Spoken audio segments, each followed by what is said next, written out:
एकनाथ खडसे आणि गिरीश महाजन यांच्यातला वाद काही जुना नाहीये। खडसेंनी पुन्हा एकदा गिरीश महाजनांना नाव न घेता टोला लगावलाय।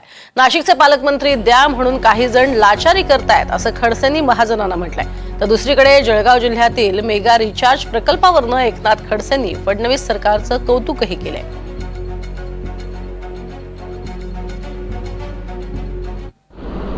नाशिकला पालकमंत्री कोण असावं हा निर्णय अद्याप झालेला नाही।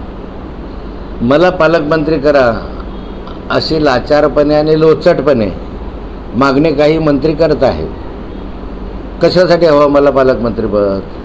अरे जिथं दिलं तिथं काम करा ना, राज्य आपलं आहे ना।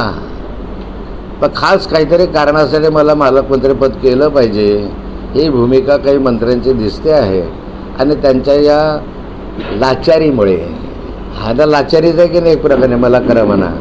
अरे स्वाभिमानावर पालकमंत्री झाला पाहिजे ना, पण लाचारीनं काय व्हायचं? नाही हो मला करा, नाही हो मला करा, मला सांभाळा, असं करत असताना काहीतरी हेतू जो आहे तो शुद्ध नसतो।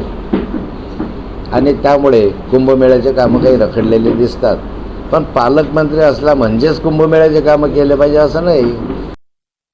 तापी खोऱ्यामधील मेगा रिचार्ज प्रकल्पाचा एक सामंजस्य करार मध्य प्रदेश सरकार आणि महाराष्ट्र सरकारमध्ये झाला। 19,000 कोटीचा हा प्रकल्प आहे। 2014ला ज्यावेळेस महाराष्ट्रामध्ये सरकार आला आणि मी मंत्री झालो, त्यावेळेस सरकार आल्यानंतर एका महिन्याच्या आत या प्रकल्पाला तांत्रिक मंजुरी देण्यात आली।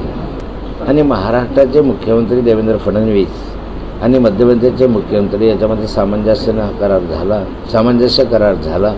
याबद्दल या दोघेही सरकारचं मी अभिनंदन करतो।